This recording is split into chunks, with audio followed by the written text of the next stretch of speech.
I don't have $355,000, but I would rob a bank to get $355,000 and then immediately buy this. Even if you got one day before the FBI caught up to you, it would be worth it if you spent it in this car.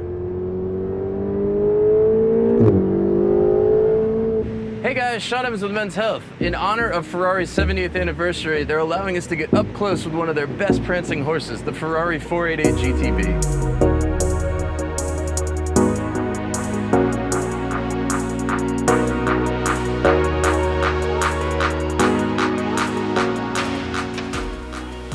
The 488 is a pinnacle of the Ferrari lineup.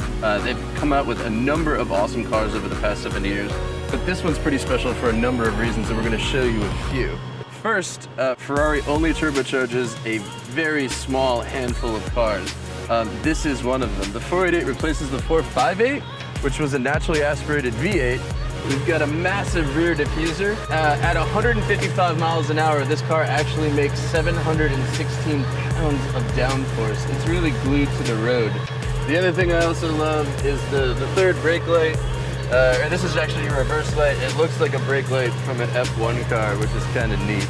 This is split with a lovely piece of carbon fiber. This is an intake. The bottom goes for the intercooler, and the top is feeding directly into the turbochargers.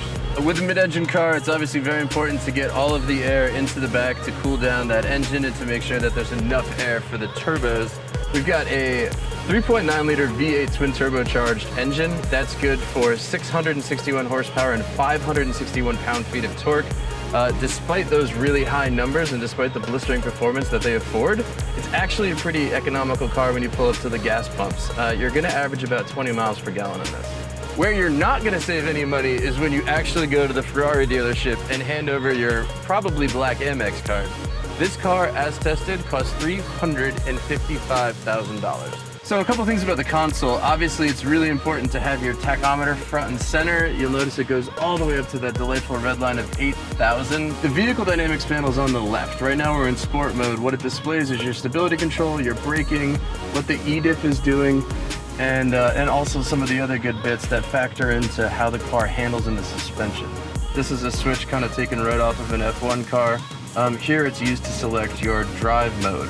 So one of the things to talk about in the vehicle dynamics is the F1 track. So this is technology that, again, is born from their Formula One career. Obviously, Ferrari has a storied and awesome racing pedigree.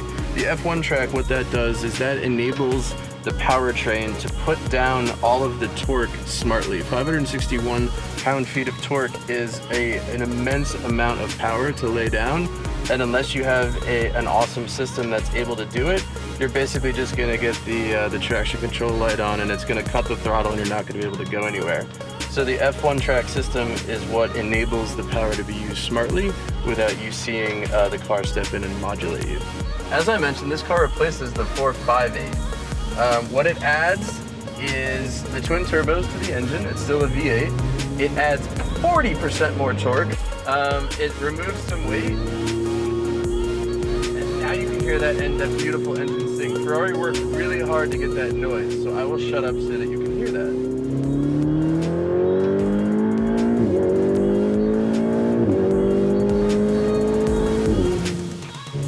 The car is extremely well planted. A lot of people would describe this as twitchy.